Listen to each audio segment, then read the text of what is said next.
What's up, everybody? Welcome to another Friday Mastermind, every Friday, 9 o'clock Pacific. We're here to bring value to you guys. So you can watch this live by signing up for it on our website and accessing it through Zoom. And then we also publish this live in our Trust Engine Productivity Mastermind. And then, of course, our YouTube channel, top YouTube channel in mortgage. So today's special guest is Errol Doebler. What's up, Errol? How you doing, Dave? Good to be back. It's been a while. It's been a couple of years, and I'll formally bring you on stage after we give Todd and Deborah a chance to say hi to everyone. What's up, Todd? I'm fired up to be here. It's always good to make new friends, especially badass new friends. And I'm fired up. Those of you watching this live, go find on social. I'm presenting in the Phil Jones Exactly What to Say community, their Critical Conversations series. I'm the presenter at 11 Pacific, 2 Eastern time today. So I'd love some MortgageCoach, Trust Engine, Win by Noon, Plug and Play, SM, love to be there supporting. Just head over and sign up. I'd love to see you there. All right. Where do they go? You're going to put a link somewhere, Todd? I could do that. I'll search for a link while Deborah starts talking. Good morning, Deborah. Good morning, and go Cowboys. Oh, Sunday. come on, really? Just because my Eagles Eagles got their ass kicked last week doesn't mean you need to start your Cowboy smack. You didn't give the shout out, so I'm going to go ahead and take the Cowboys. But I'm very go excited. 49ers. 49ers put a little hurt on the Phillies. Man, I'm friends, Dave. I keep telling you, you've been telling me for all these years I've known you, you're a Broncos fan, and all of a sudden, Broncos are my number one team. I am a Broncos fan. I got Broncos stuff, but 49ers are number 2. It's all good. Still, it's all good. Cowboys. It's a fun game. It was a great game to be there. Watched the brotherly shove right there from the 6-yard line down low. We had a fun time. Nice. Well, let's formally bring on our special guest. So Errol is a former Navy SEAL, FBI agent, went to Annapolis. The man is an incredibly accomplished leader. He's got an incredible book. I've read his book on leadership. Remind me of the title of your first book, The Process. Well, what we did though, we kind of did a book 2, a version 2, which is called Ice Cold Leader, Leading from the Inside Out. And the original thing I wrote, The Process, Art, and Science of Leadership, is kind of part 2 of that book. But, and if it's something you all want to talk about, but since we last spoke, I was diagnosed with traumatic brain injury, and I didn't know, for over 20 years, I was suffering with it, and I kind of beat it through this process. And, there was always this question, like, where'd this process come from, Errol? And I always had some places, but so we kind of just put aside The Process, Art, and Science, and then made a new book, and it gives the backstory now, this thing, the stories of my injuries, which are exciting stories, the stories of the suffering over the years, which came into context, and then the diagnosis and the doctor essentially saying, with the injury you have, he said, first of all, you should be destitute, right? You shouldn't be a functioning human being, let alone, a successful one. He said, more likely you should have been like one of those 22 veterans a day who's committed suicide. He said, walk me through this process that you do, walk me through this cold exposure that you do.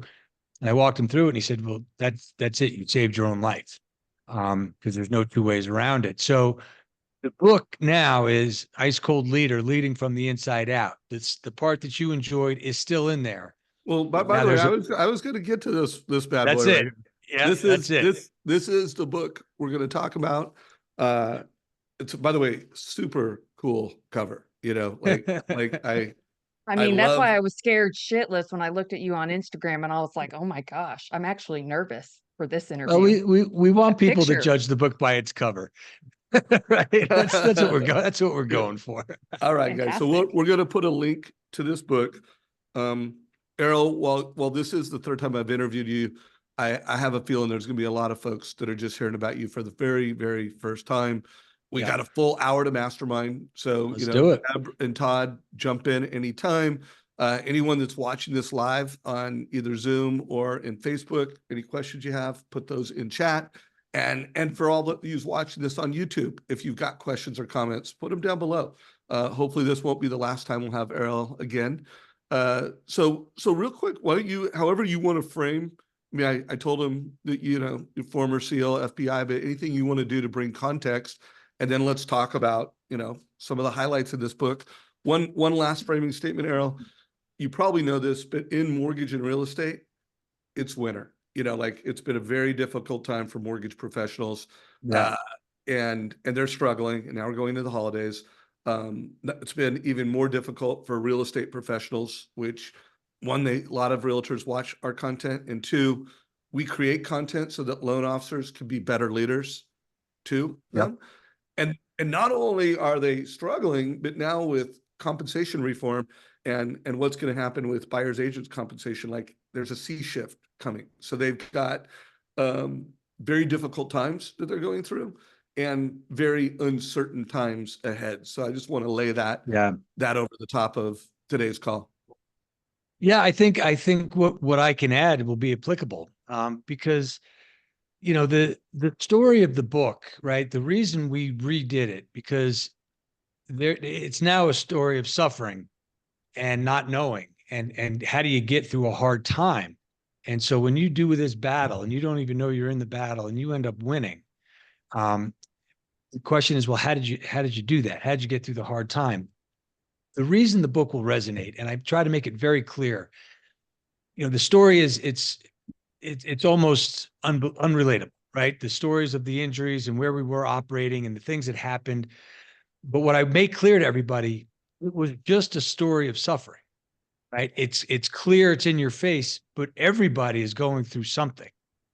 And there is a process to get through it, whether it's a personal anguish and trauma, or whether you're in the mortgage industry and things are just not going well. There is a process that you can follow, right? That you will develop yourself inside of it to get you through these times. And because that's all it all is. It's all just problem solving. At the end of the day, whether I'm solving the problem for how to get through my day, you know, without letting my emotions rage out of control, or if I'm just solving the problem on how do I get past these new regulations or whatever it is, it's the same process that you go through, that your brain goes through. And so I think from the standpoint of leadership, yeah, I am a leadership consultant, but the more I get into this business, the more companies are saying, well, how about our individual contributors? They can use the same process too, right? They don't need to be leaders. My answer is yeah, because it's just problem solving, right? And so from that standpoint, I think people, you know, this is a cheap, you know, plug for the book, but people will get a lot out of the book, right? So you know, and that was the part that you liked, Dave. That was the very clinical. Here's the process you follow, no matter what you're doing, right? Starts with the emotion. You've got to start there. That drives everything.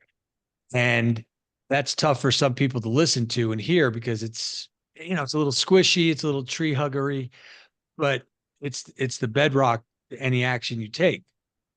Because if you are acting on an emotion without realizing it, even if you do everything right on the backside of that, you're going to get a bad outcome, right? So if something is making me angry or insecure and I act on that anger and insecurity, whatever plan I make, whatever thing I try to do is probably not going to come out right because it's based in a negative emotion. So when we can say, okay, let's acknowledge I'm scared, I'm insecure, I don't know if I have what it takes to make it through this tough time. Good. Get it out there, right? It's not negative energy, right? It's acknowledging it, because then the funny thing happens when you acknowledge those things, you can start problem solving. Because if you don't acknowledge it, it gets buried down in there, and it's in this thing called your unconscious mind. There's a guy named Dr. Sarno, Stephen Sarno, I think, and he wrote a great book on the unconscious mind, and that's where all the unacknowledged emotions go. And when they are stuck in there, they create havoc, right? It's your body and your brain create stuff for a reason. And when you don't acknowledge it, it's going to be acknowledged. Back pain, neck pain, right? Overstress. So, you know, I think a conversation around what I have to offer from leadership and problem solving will be applicable to everybody going through this tough time in the mortgage industry, right? You all had a good time for a while, and now now it's time. But that's the whole culture part of it, right? During the good times, it'll you know launch you. but these are the times now, right? Do we survive these times? And how do we do that? So I just kind of went on a monologue. I just took over the whole thing. So No, you are the special guest, and that's what you're here to do. Deb, any questions you have? Well, I think it's just very unexpected for you to come out. And this is just from, judging from the outside of just, you know, a military man and looking at that cover, that you probably wouldn't start with the squishy or the emotional side. So that is refreshing, and also just not something that I was anticipating for you to start with. And I think it's so important, and agree that you have to get to that awareness. As a leader, how do you get people to feel safe enough to expose these vulnerabilities? And I may be wrong on this, but I feel like men maybe struggle with this probably more often than women. I could be wrong. But for no, them no, to you're raise not their wrong. hand and be Yeah. like, I feel scared. I don't feel like I'm enough. I'm not able to provide for my family. Like all these like things that men put on themselves, but to have to raise their hand and be like, I need to express this and get it out, and then create a plan. Yep. Any tips of how to help? Yeah. Yeah, for conversation? sure. So you're not wrong. Men typically struggle a little more with this than women, and the women who struggle in a very different way. From my experience, it's not always just because you're a woman, you're going to have this great ability to express your emotions. It doesn't go that way. But in my experience, it's manifested differently. So how do we do it? Well, that's, before we got on the call, you're laughing. I was scared of you and all that stuff. And that's the power of my background. That's how I leverage this very tough guy background, right? Because if I can say, all right, well, you know, you're too macho, to talk about emotions. Okay, I'll put my macho card on the table any day, and let's go. So I can do it. And now you're saying it's not good enough for you. I don't have to go that far. It usually just the men are like, oh, well, hell, if he can do it, I guess I can do it. So it's usually just as much as that. Um, and it is kind of my Trojan horse, right? I get the same reaction all the time that you just gave. Like, that is not what we expected you to lead with, emotions. Um, but and I can put combat examples to the importance of emotional awareness, right? So again, that also helps people. When I say, look, when I was getting shot at and somebody was stuck, scared on the ground, and we had to get that person moving, I had to be emotionally aware and sensitive to what that person was feeling. Right? I couldn't just go the instinctual scream and yell and grab and pull them along, because that wasn't going to help them. There's already enough chaos. So without that true emotional awareness from a leadership position, to actually then say, okay, I need to bend down, put my arm around this guy and tell him, hey, it's going to be okay. Trust me.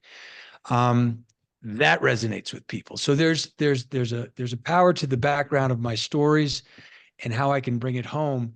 But at the end of the day, it's got to be a choice for people to say, I will be willing to do this. If you're a leader, it's actually a little easier, right? Because I can just lead my team and say, hey, everybody, I'm feeling a little angry today. Don't take it personally, right? It's not directed at you. I had a bad morning coming in. Sometimes that's all it takes to set the example. Like, oh, okay, we're allowed to say how we feel. Mm. Oh, all right, cool. So, that's a little bit. Did I kind of cover the question a little bit? Yes, thank you. It was very helpful. Yeah, for sure. What about you, Todd? Anything you want to start off before we just kind of start freestyling and pulling out key kind of stories and strategies in the book that might be helpful for loan officers? Yeah, I mean, I think it's, I think you hit a great point there, talking about the vulnerability and how people can actually get there. And so I'm excited to read the book. So I apologize, I haven't read it yet. But where do you suggest kind of people who are struggling start?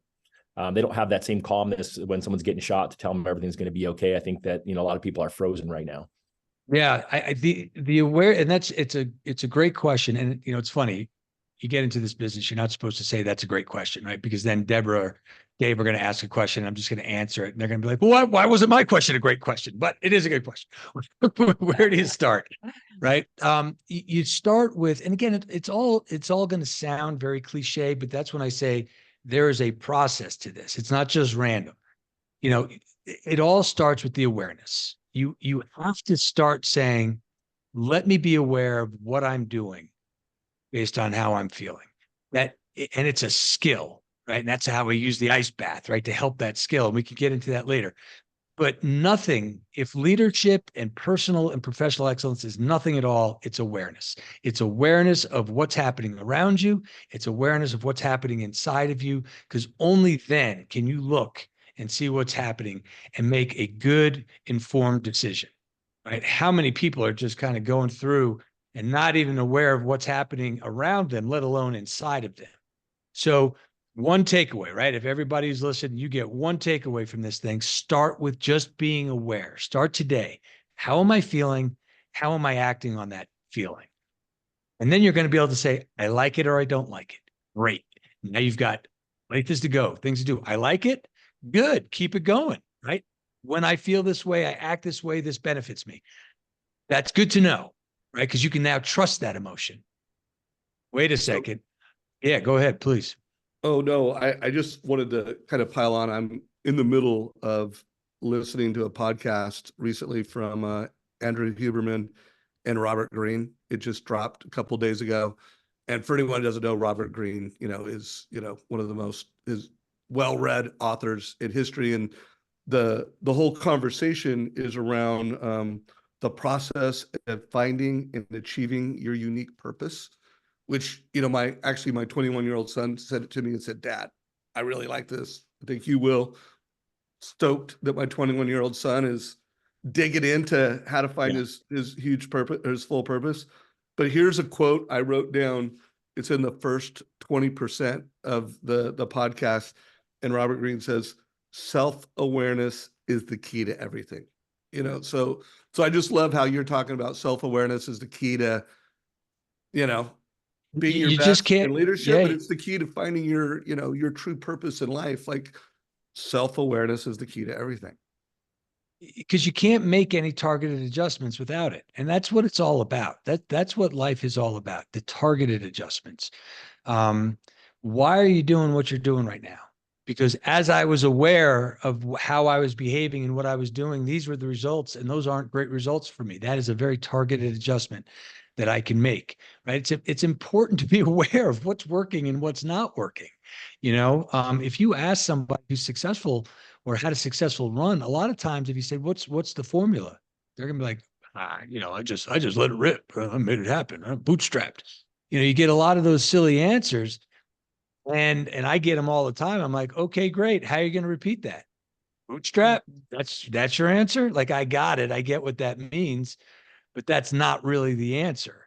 And so the ability to say in hindsight, let me reflect on what went right and what went wrong and be able to look at it and go, that's a repeatable formula I just did. You can't do that if you're not aware. The true purpose, I'm going to listen to the podcast because I have something to say about your true purpose, if I may. Please. That's a hard one, right? Everybody, what's your why and all that stuff. And if you, if you really think about it, I used to sell copiers, right? In between the Navy, I got medically discharged because of the injuries. And before I went into the FBI, I sold copiers. And it's the Vietnam of sales, right? You could sell a copier, you could sell anything. And I went through all of the tricks to tell myself, this makes a difference. I'm adding value. And finally, I was like, why do I have to lie to myself like that? I'm not. It's just copiers. It's how I make my living. So, right, you get lost. What is my why? And what I try to tell people is a true why is going to find you, right? Oh my God. I am now like this whole thing around traumatic brain injury and this non-pharmaceutical treatment that I got. That is now my why. I will make sure this becomes the treatment around the world. Okay, that's it. You don't just come up with that stuff. It somehow finds you. So, but then how do you find some purpose? Right. So when I was selling copiers, I was like, I don't care about copiers. I like my job. It's kind of fun. I care about how I do things.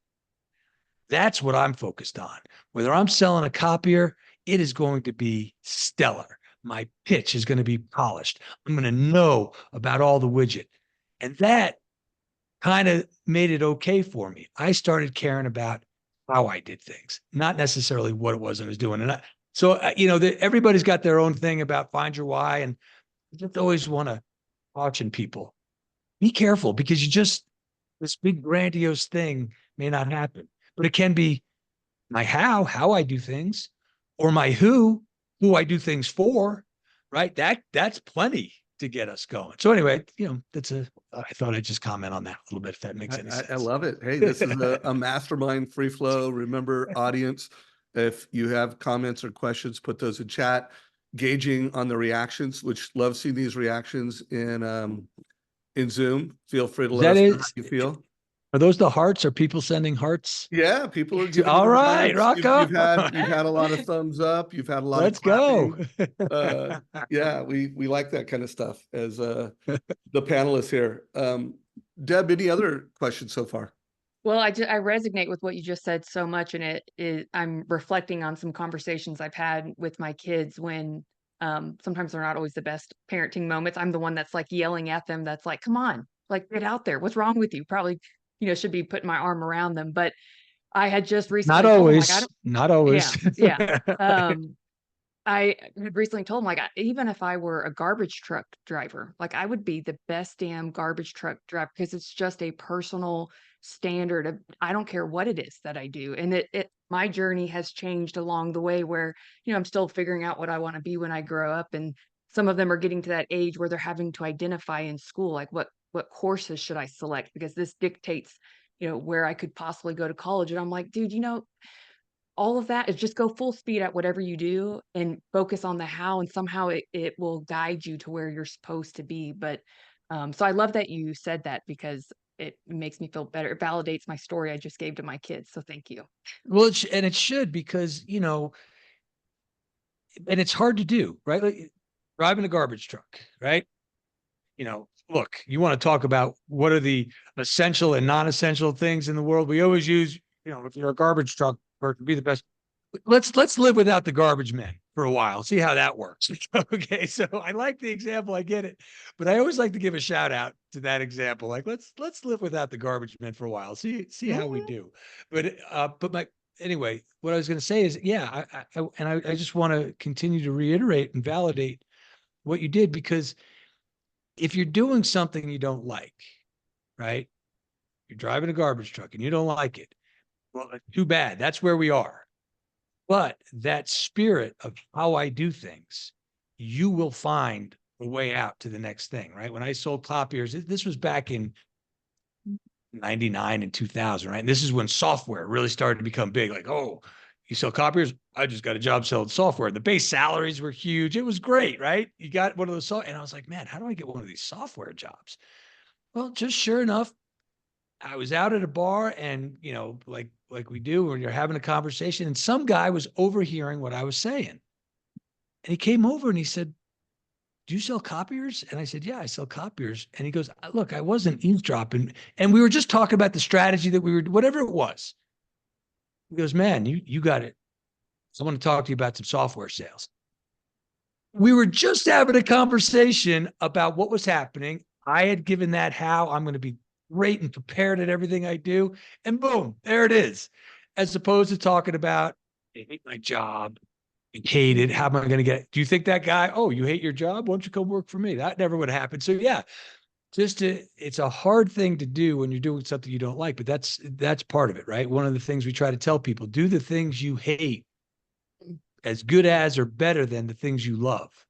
If you can go through life with that discipline and that spirit, great things are going to happen.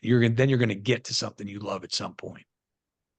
So then how important would you say having a plan is, especially when you're not wanting to be led by emotion? Yeah. And this is coming straight off of a recent planning class that Todd led yesterday. So thank you, Todd. But can you talk a little bit about having a plan, and then also adding to that just how important training is? Because without the Yep. training, how Yep. this all kind of comes together. Yeah, two different things, right? Training is obviously vital, So one of the things that I stress is culture. Culture is made up of the things you do, right? Not the labels we put on them, right? And if I go into an organization and I say, they're like, well, we got our culture set. I go, great, what is it? And they'll tap dance around some things, and I go, great. If I ask that person, are they going to say the exact same thing? Well, I don't know. Well, okay, then you don't have a culture, because everybody should know what it is. And that's the first place, right? You have to establish your set of behaviors, and you have to be able to put them in context. Why are we focusing on these behaviors? Okay, we can get into that. But at some point, training needs to happen, and it needs to happen at a very strong and intense level, and it needs to happen a lot. Right. So we talk about the SEAL teams. And FBI, I was on the SWAT team as well. We trained the same basics all the time, right? All the time.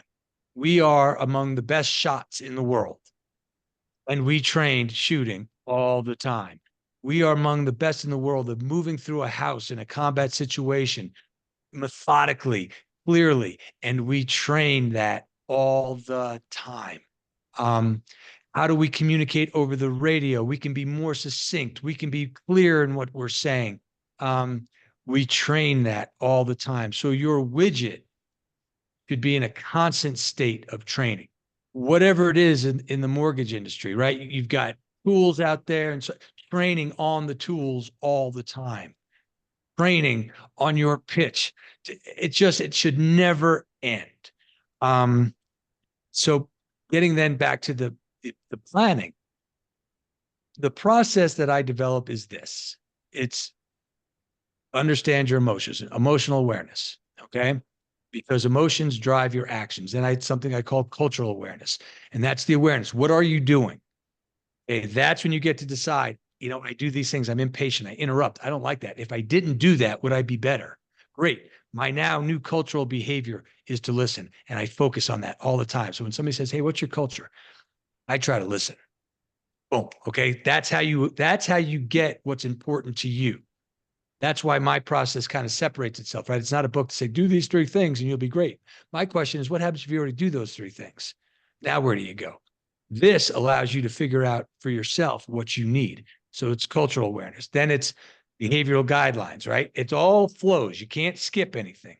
And I decide, how do I want to behave? Right now, that's my culture. That's all well and good. But at the end of the day, we need to execute. And that's the planning process. That is part of the process, right? We've got to get ourselves together as a human or as a team. Great. We've got that. That's going to sustain us. And now, what do we want to accomplish? Let's plan. I just took the Navy SEAL planning process, modified it a little bit, simplified it a little bit. You cover these elements, you will either find success, or the plan will tell you you're not ready to move forward. Okay. When do you use it? One of the things that I did when the doctor said, tell me this process of yours, went through that whole thing, right? And then I make the plan. He goes, well, how often do you do this? I go, every time I walk into a room. And he goes, oh my God, that sounds exhausting. Because the problem for me was it didn't stick, right? It didn't become a true habit. I had to constantly be thinking about it, and that was part of the injury. So it was exhausting to be thinking about that all the time.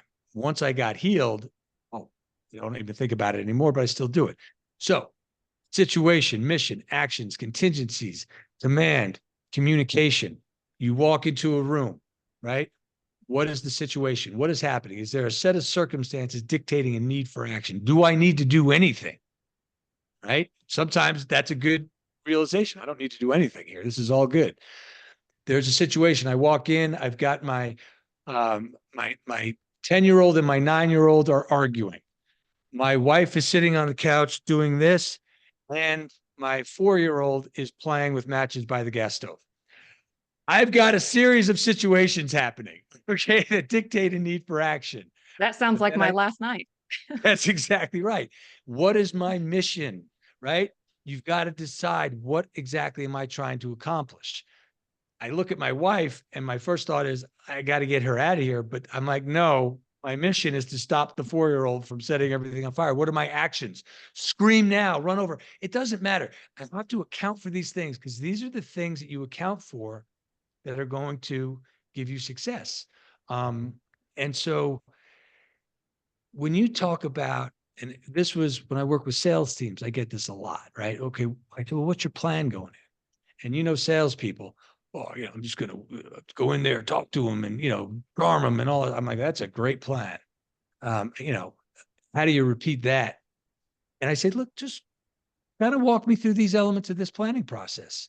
And they come to realize, wow, I don't have a plan when I go in. I don't have contingencies, right? So I'm going in to meet Todd. He's the buyer, right? He's the one I got to get to. And I haven't even thought, what will I do if Todd doesn't show up, if he sends a proxy? What will I do? That's an important thing to know what you're going to do. So you don't look ridiculous in that meeting and go, well, I thought Todd was going to be here. And they're like, well, he's not here. Talk to us. But you're not prepared for that. Now you're off kilter, right? And you're looking silly. But if you have a plan, if that's the way you do business, you're always thinking, here's how I will do it if everything goes well. Let me account for a couple of things that can go wrong so I can be prepared. When that gets into your mind from a planning process, things going wrong no longer become an issue. They don't bother you as much because all it is a new situation. It's a new set of circumstances dictating a need for action, which will require new mission, new actions, new contingencies. So we talk about stress and how do we relieve stress? Have a plan. Have a plan. It's a stress limiter. You've got a guideline for what you do. We started by talking about football, right? Go Cowboys, or Are you a Bronco fan now that you're in Denver area? Here's where I am on all this. Who's winning? It's my team. I am a bandwagon fan. Who's the best team in the league? That's my team. Because I don't need that stress of rooting for the teams. But one of there was a guy, Mark Schlereth. Remember him? He used to he played for the Broncos, and and he was a great commentator. I don't know where he's gone. He said something one time that I'll never forget. And I try not to use sports analogies a lot, but when it comes to planning, right? He was talking about one of the quarterbacks who just runs around and does things. And he made a point. And he goes, you don't get into the huddle and go broken play on 3, break. You always have a plan. You have some place to go that if everything goes exactly right, you're going to win, right? Because how often have we been in the situation where everything lined up and we weren't ready to take advantage of it? A lot. I know I've been there a lot. So again, a long drawn out answer on the importance of planning, but it is part of my process. And if you're not making a plan for everything you're doing, you're winging it, right? Oh, Errol, do you have a plan when you talk to your wife? Yeah, do. You know why? Because I want to bring my best self to every conversation. People initially go, well, that's kind of robotic. And then when you say, but is it robotic to try to bring your best self to every situation, to every conversation, to truly understand what's being said and what is my proper response going to be? I think that's pretty solid. So bringing a plan to everything you're doing, small, large, just whip through it. It doesn't have to be this big whiteboard thing. You got it in your head and you go. So I want to make sure we don't run out of time and hear your thoughts because on ice bath and make sure we have plenty of time to talk about cold exposure. But I did want to read a quote and ask a question. So I'm looking at your book, and you know how on the back people have, other authors usually that have said good things about them. But this one is from Mark Devine, who's, famous former SEAL, Navy SEAL commander, retired, author of The Unbeatable Mind, which I have read, like killer book. And he says, this is what he says about Errol, and this is what I want to ask you a question on. Errol is a true warrior leader who has gone to hell and back. His ice cold leader, in Ice Cold Leader, he shares his hard-earned wisdom along proven methods to overcome your baggage, heal your head and your heart, and to thrive in this VUCA world. So if you could, because you've said a lot of the areas of your framework, but so anyone listening to this, they can just either replay it back. What are the key elements of this, I don't know, framework or methodology that you have? What are the steps? Did you read those Yeah. out? Yeah, I just went through them, right? Emotional awareness and recognition. Got to be aware of the emotions. Number one. Then cultural awareness. What are you Number doing? two. What are the things you do, right? And that's going to be for you to decipher. Okay. Then behavioral guidelines. Establish how now you want to behave based on what you've observed about how you feel and how you act. Then the planning process, right? We got the personal and the team and the cultural stuff down. Now plan, execute. This is how you get things done. And then finally, I do a thing called the resistance, which is simply another awareness part of it that says, I know what to do, right? I follow this process. I can make it truly my own. Why don't I do it? Right. Mhm. And it's just another awareness piece, bringing it full circle around. So if you are constantly thinking about these things and then you go, I know I need to make a plan and I'm just not, that at least gives you pause to go, okay, I can go forward without a plan. Fine. And now I know I'm flipping a coin for success. Good. You've made a conscious decision. You can live with that. Or tired. I don't feel like doing it, but I know I have to do it. Right. So those are the elements, right? Emotional awareness, cultural awareness, planning process, or guidelines for behavior, planning process, resistance, recognizing when it comes. Uh, Again, the beauty of that is it's not do these 3 things, do these 4 things and get great. Those are good. You're generally right. But again, what happens if you already do them? What happens if they're not applicable? This process allows you to find exactly what you or your team needs, and it's through the awareness portion. All right. So I'm going to ask one more question. And then Todd, you kind of follow up from here. And I know you probably have questions or things you want to tie down at this point, but I really want to get this, cold exposure. So, these processes, and we've heard those processes in different ways, different frameworks. But by the way, guys, you got to read the book. It will walk you through this. Everything that he just went through is in the book. But where does cold exposure come in? And, make a case for all of us that, hey, if you're not doing some type of cold exposure, cold showers, however you want to recommend, make a case for that and tell us how it fits into, everything you talk about in the book. So, again, obviously I could go on for hours about that, but I'll give you the two main things, right? Function and physiology. Function. We get so stressed that we don't even realize we're stressed anymore. When you get into an ice bath, right? Even a cold shower, what happens? Right? It's a physiological response. It's what happens. Okay. It is an induced panic attack. So the first thing, it reminds you what stress feels like. And that is important. So now you go through life and, you're having a tough day and you're like, oh, that's stress. Good to know. Now, what do? Then I teach people get in the cold and they're like, how long do I stay in? You can get out as soon as you get calm. Doesn't matter. If that takes you 30 seconds, great. Get out after 30 seconds. It takes you a couple minutes. You got to work through it. And so how do we do that? Right. This is why I love the cold. You can't hide from it. You can't pretend that you're doing the right thing. You are either doing it or you're not. And it's right there. So, right. It's one focus. You have to focus on one thing because when you focus only on one thing, your mind calms down. What do you focus on? Your breath and out.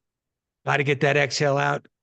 Activates the vagus nerve, literally calms you down, right? So it teaches you how to then calm yourself in extreme stress.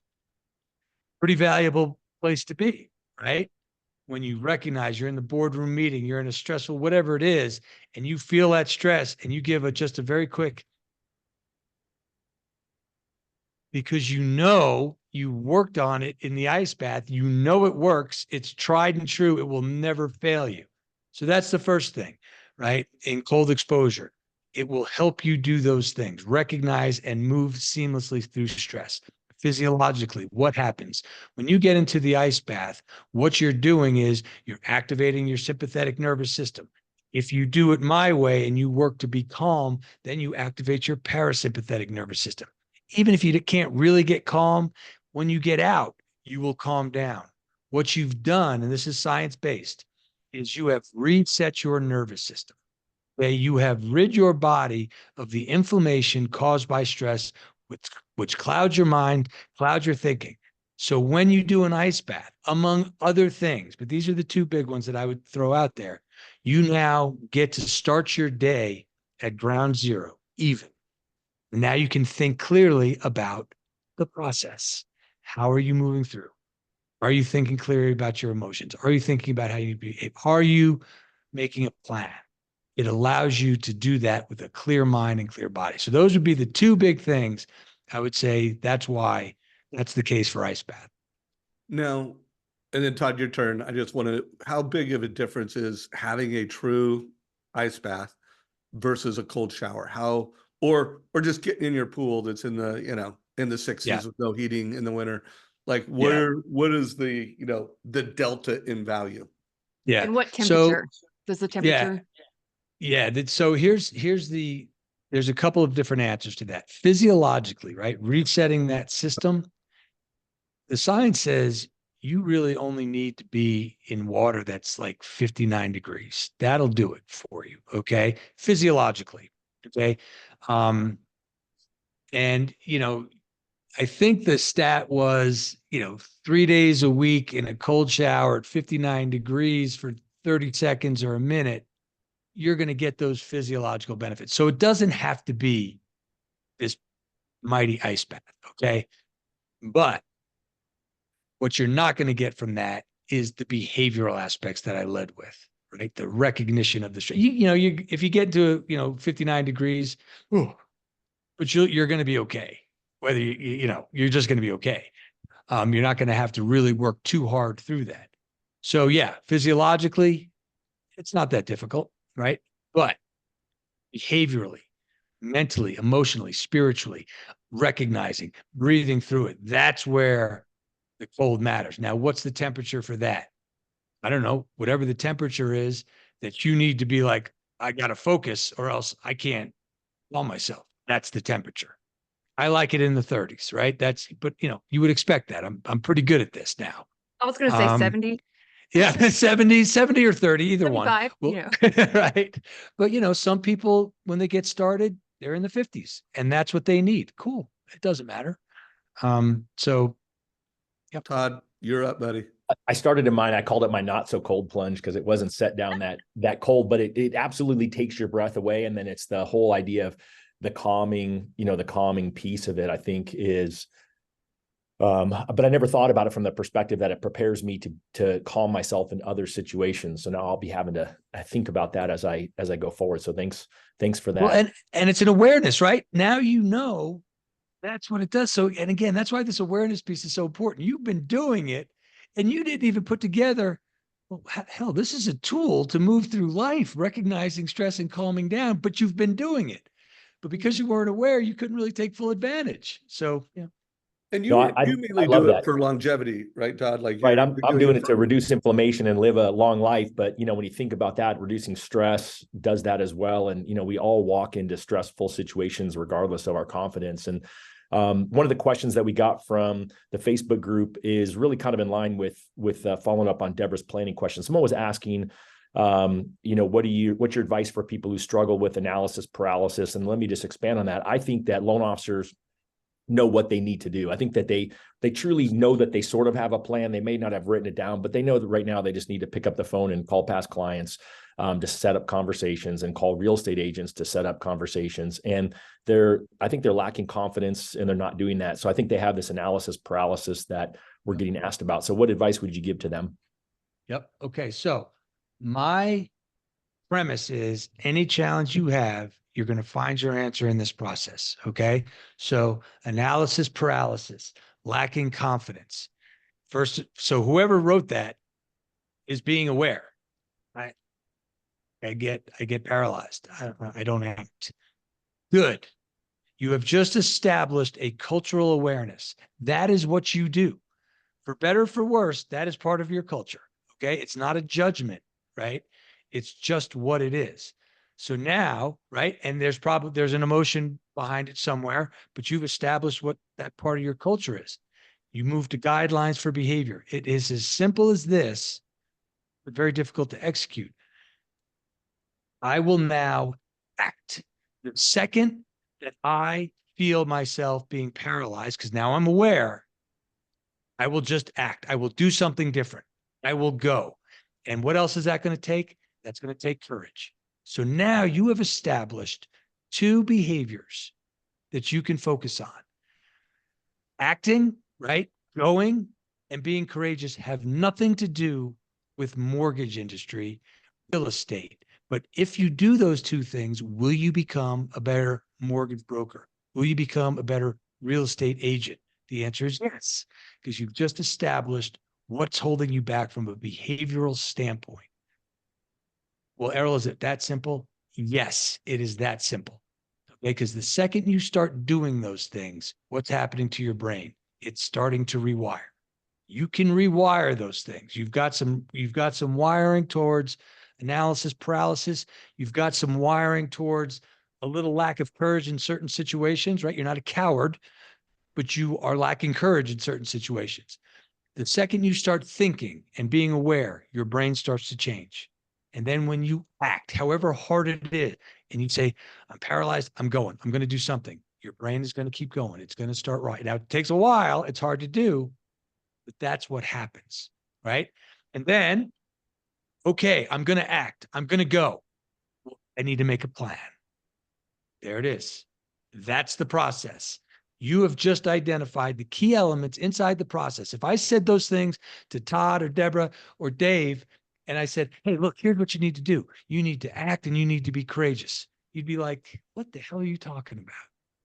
But because the listener put it into context and said, here's what I'm doing, they can write their book. 2 things you need to do to be better. And here's what I needed to do, and here's why I needed to do it. So real quick, clearly you made a really good case for cold exposure and going beyond the cold pool and the shower, which those are good. And you made, you kind of called that out. What are some of the best, cold plunges that people could look at? Because I mean, you could Google this and find them, for really, really expensive to really, really cheap. What are just some of your suggestions on, low cost to high cost options? Yeah, it's really funny you just asked me that, because I get this all the time. Errol, you should have your own cold plunge. Why don't you? Well, I was going to go there after you. Yes, you are. The answer is because that is a completely different business model. Okay, like that is, and so I think someday I would like to do that. But what we've done is we've partnered with a company called ModTub, and this is not it kind of is a pitch for ModTub, but here's why. Go for it. Here's why I chose them to partner with, because I'm out here in Colorado, right? And I don't have room in my garage or inside for a plunge. And what I wanted was something that was going to survive the elements, right? It's 2 degrees in the morning here now, and it's, winter's coming. And it is literally a massive cooler, right? And it's rugged, right? So I'm kind of stress testing it for them. Like, hey, let's put this thing in the elements, and it's got the chiller and all that stuff, and they're great. They're like, put the chiller out there, see when it dies. So for me, and they've got a pretty good price point around. I think it's like $3,000, which is not nothing. But if you're trying to do these things, that's going to be about your low end for some of this stuff. So by the way, how do you spell that? I want to make sure we put it in chat. Yeah, MODTUB, ModTub. Now, if you go to my site, you can get $100 off, right? We give you a coupon code and all that. So, that's something. What's your site, Errol, so we can get that link? Yeah, icecoldleader.com. And at Instagram, I'm at the Ice Cold Leader. And that's where you'll find most of that stuff. But what I do is, I do the videos of getting in, and we're going to do more videos on stress testing this particular tub. But so first thing, if it's outside, right, and if you're in some elements, I like ModTub, right? So far, it's holding up great. Now, there are some other really nice ones out there. I think Cold Plunge that they were one of the first, and it's nice and ceramic and it looks good, right? And the only thing I didn't like about the cold plunge is you get in and you slide, right? You're like, ah. So looks like a big Yeti. Yeah. It looks like a big Yeti cooler. So the cold plunge was good, and I liked it just because it looked nice, right? So if you got it inside, and okay, it's not a big eyesore. I think there's one out there called Viking. There more and Which one do more. you have, Todd? I've got the cold plunge, and I got a jumbo. So I got the extra large one. My wife and I actually both fitted it at the same time. So Okay, so they've made the adjustments to that, right? Because initially it was just the one person, and it was kind of like a 5'10", 170, and you're good.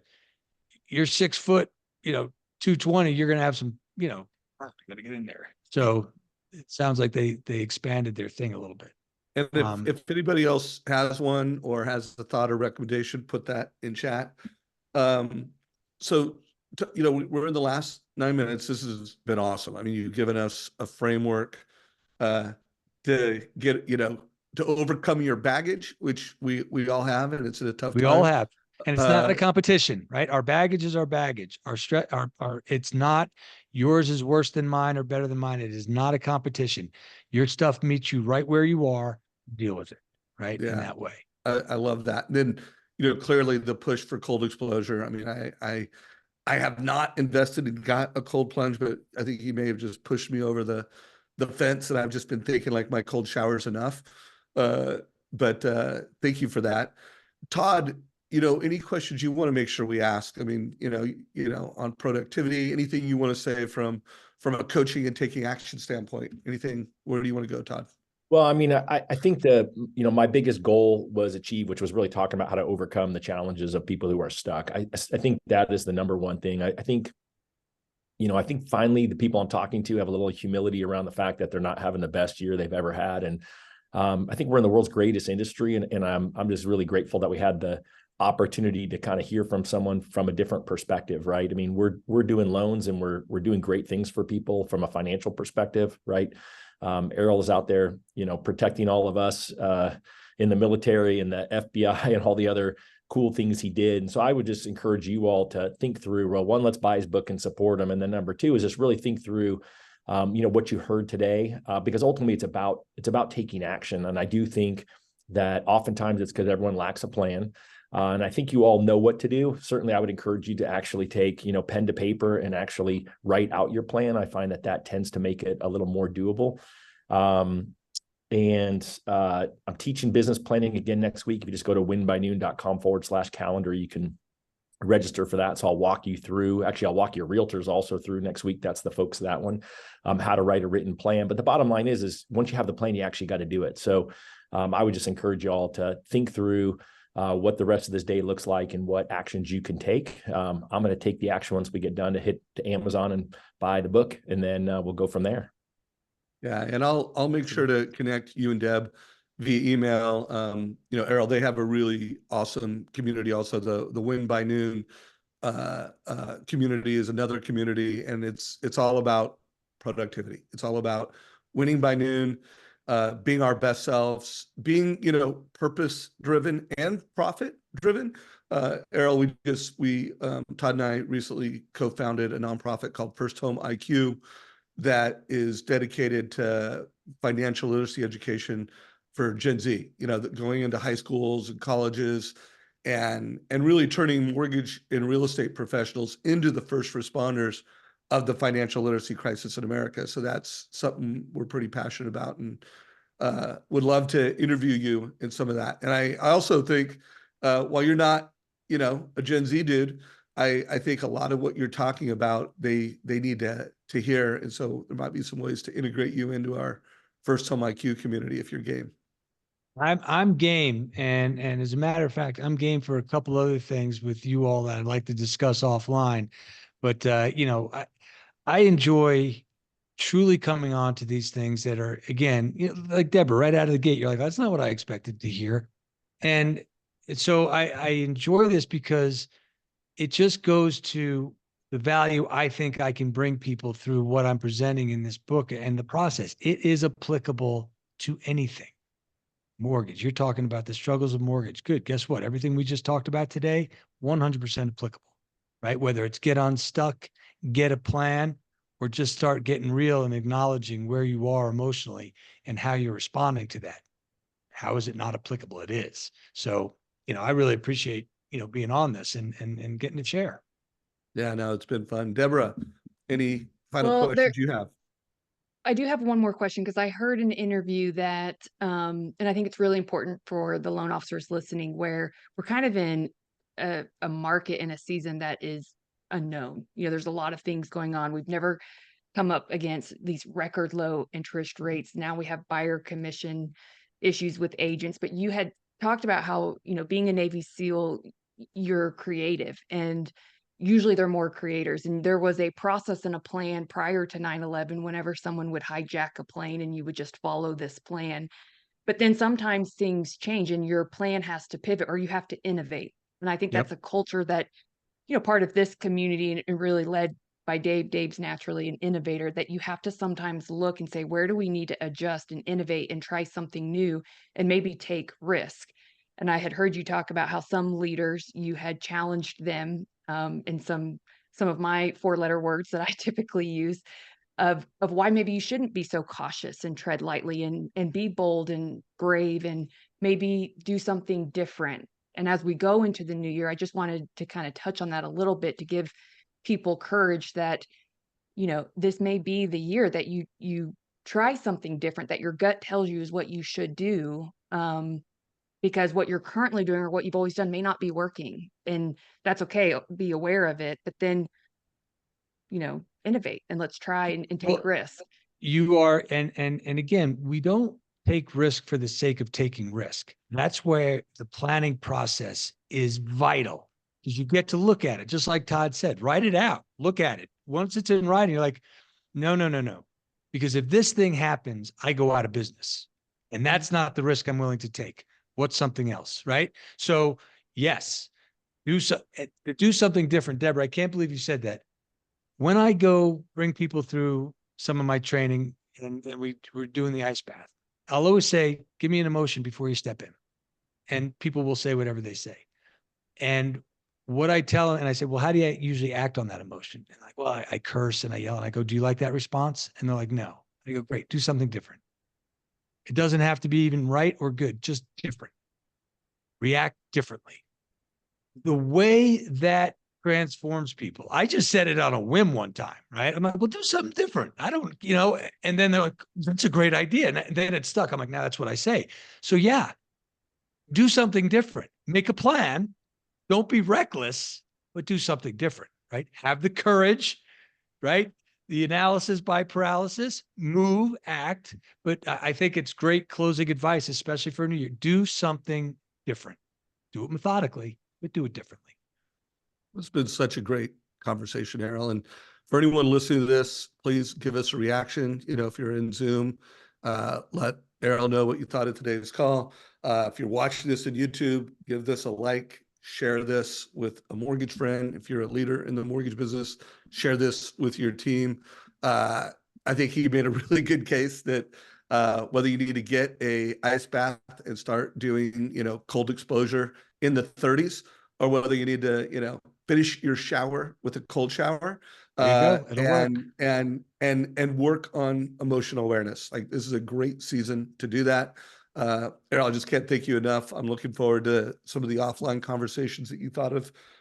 Remember, guys, get the book, read the book. Also, this is a great conversation to have with a real estate agent. Like, listen to this podcast, read this book, buy some of these books, maybe buy a case of these books. It's just a great conversation to have with agents, and it's not going to just be this season, guys. There's been a sea shift in mortgage. For everyone listening to this, you've never operated in a market where 63% of families that have homes with mortgages, it starts with a 2 or 3%, and rates are over 7%. And even when they come down, they're never coming to 2 or 3 again. So you need to be a better advisor. You need to help consumers make better decisions going forward. That requires empathy, that requires self-awareness, that requires advice. And so, you know, this is a real gift to kind of the collection of content we have, Errol. Any closing thoughts for you before we wrap it? No, because yes, I guess, because what you said is absolutely true. I had a client that was a high-end concierge, right? Getting people on planes to the locations to do things. And they were my client during COVID, right? And we worked on culture. They had to pivot, they had to make new plans, they had to adjust, but it was all about how they presented themselves as an organization. That's what got them through that tough time, right? Obviously, they had to make the plans, the widget plans, and all that stuff, but it all came down to how are we behaving? And it's very much what you just said now about the situation your industry is in. Yeah. So guys, go to his website, icecoldleader.com. There are links to buy the books there. Scan this. You can learn a lot more about Errol. He mentioned the discount that he has. Damn, He's that got a looks mailing. cold. Yeah, he's got a mailing list. He's got some courseware that he has. Yep. Guys, best way to say thank you is to follow this man. If they were going to follow you on social media, what's your favorite channel for folks to follow you on? We're most active on Instagram and LinkedIn. Okay, cool. Yeah. Yeah. All right, And guys. thank you for your service. We appreciate Thank it. you for your service, my friend. Yes, We yes. appreciate you. Take care, everybody. All right, y'all.